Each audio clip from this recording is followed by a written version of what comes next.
Well, that was not fun at all. So, Giants lose 28 to 10 against the Minnesota Vikings.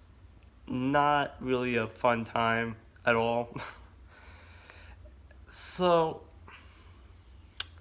yeah, the Giants defense is not good. It doesn't help that pretty much all of our linebackers are not healthy. I mean, Ogletree is injured. Connolly is done for the year. Lorenzo Carter wasn't playing in this game, and that was Tay Davis. That's four linebackers that have played minutes on the field that were not available at all for this game, and it really showed. Dalvin Cook. If you're sleeping on Dalvin Cook, this guy is a beast. I mean, forget about the whole Giants defense portion of it, because obviously they're not good at all. This guy's legit. I mean, he had over 200 yards combined from both passing and rushing, and it's crazy. Like, this guy's legit. So, don't sleep on Dalvin Cook. That's all I'm going to say about that. Adam Thielen had a really good bounce back game. Kirk Cousins pretty much did what he really needed to do. Also, if I have to hear one more word about that damn podcast. So, this game was on Fox. So Sam Rosen was the play-by-play guy, and then there was a color commentary guy who I forgot his name. But this dude, I swear, he mentioned the combination of Kirk Cousins, Adam Thielen, and podcast like 15 million times, like 3 times in like 20 seconds, I think, at one point. Like, it's, if I have to hear one more word about this damn Kirk Cousins podcast, I swear to God, that whole thing was just annoying to listen to, because it doesn't know too that Adam Thielen had a really good game. I mean, Stephon Diggs was the one being sacrificed when you have Thielen and Dalvin Cook going off, so somebody had to get on the other end of just not getting anything done. So I don't know what's gonna happen there, but I don't know. Maybe he'll go on Kirk Cousins' podcast and get up. I don't know. If I have to hear about that thing one more time. Well, let's actually talk about the Giants for a second. So Daniel Jones, yeah, he had that late interception in the fourth quarter. Probably was lucky to not have a few more, but it's not like his offensive line was doing him any favors.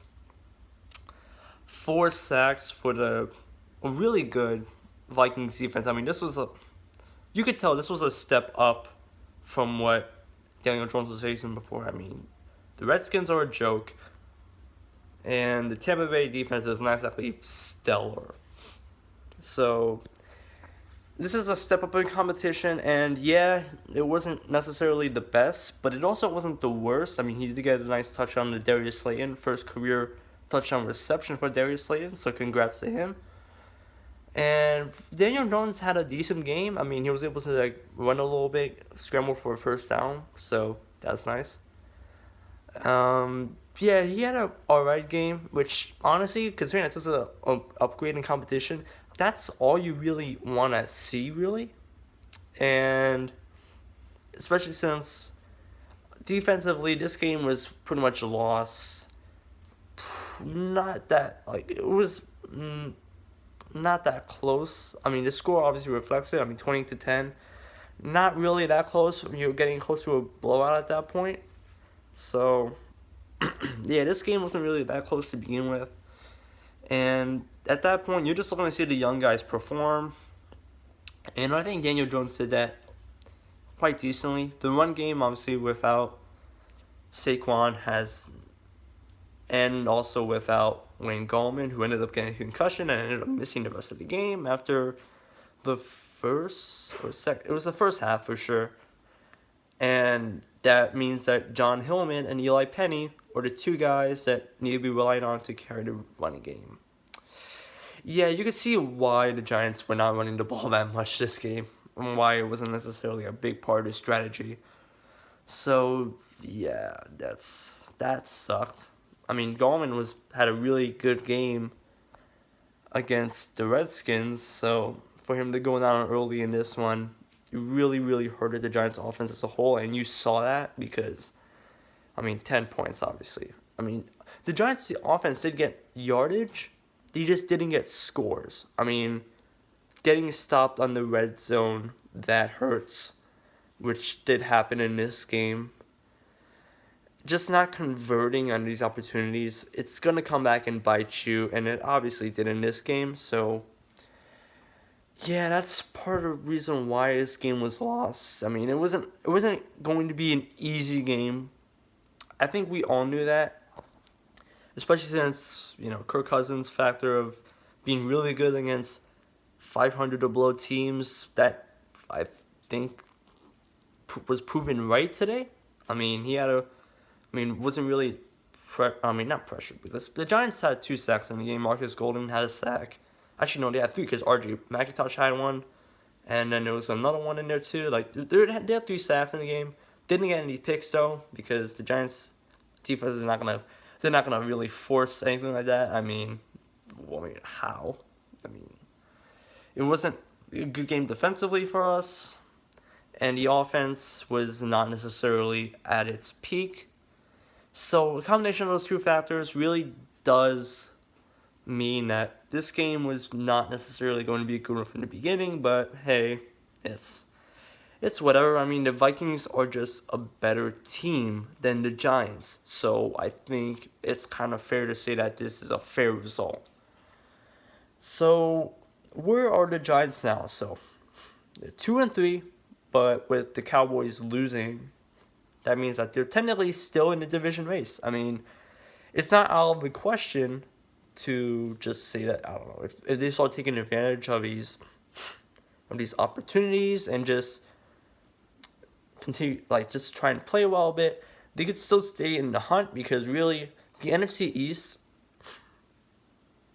is honestly the most mediocre division, honestly. Even probably more so than the AFC South at this point, because who in this division actually looks good? Let's talk about it, right? We saw last night. There was the Cowboys game. They didn't look good at all. The Packers defense took them to town. It was 4 interceptions, something like that for Dak Prescott. Probably a return to form, if I'm being honest. Redskins, they fired Jay Gruden. They're 0-5.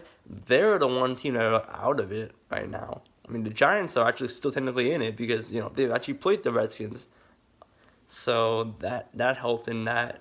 The Redskins are out of the picture, and the Eagles are 3-2, I believe, also. So really, it's only it's those 3 teams that right now they're so close together, and obviously I think the Giants are definitely a step below between the Cowboys and the Eagles. There's obviously a step below in terms of talent-wise, but they're not necessarily out of it yet, and that's crazy to think about. Because hey, listen, if you were to tell me at this point that technically they're still in the race, and that there's actually a little bit of optimism, considering that at some point Saquon Barkley's going to come back, and then we're going to actually see Daniel Jones and Saquon actually get chemistry together and actually work together on regular season meaningful minutes.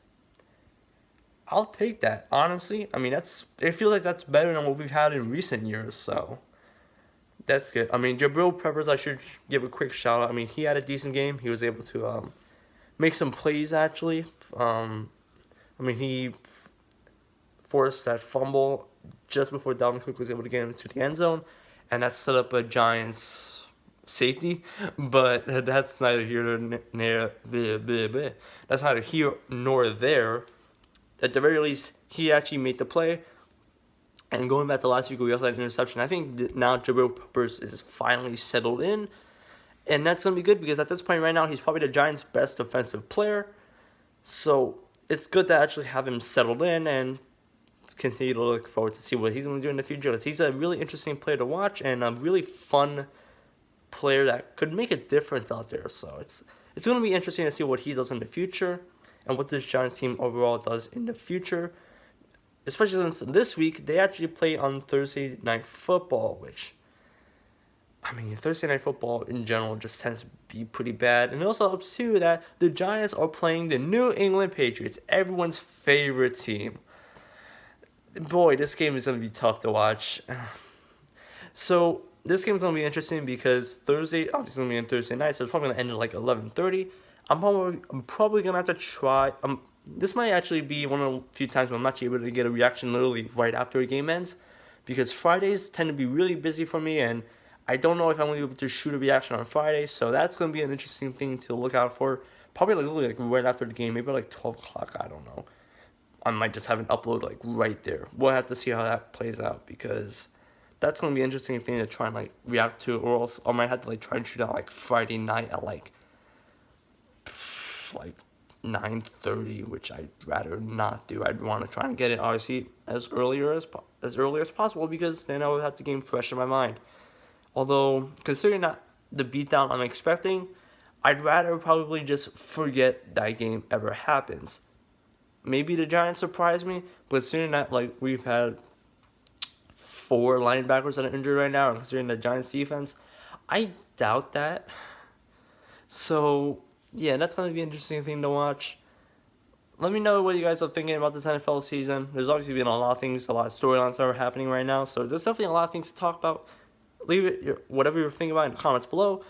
Just like this video, subscribe. Also, make sure that you're subscribed to this channel, because long story short, this is the channel that you guys should be keeping out for new videos from me.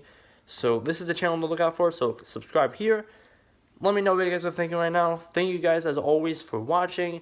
And yeah, I'll see you guys later this week.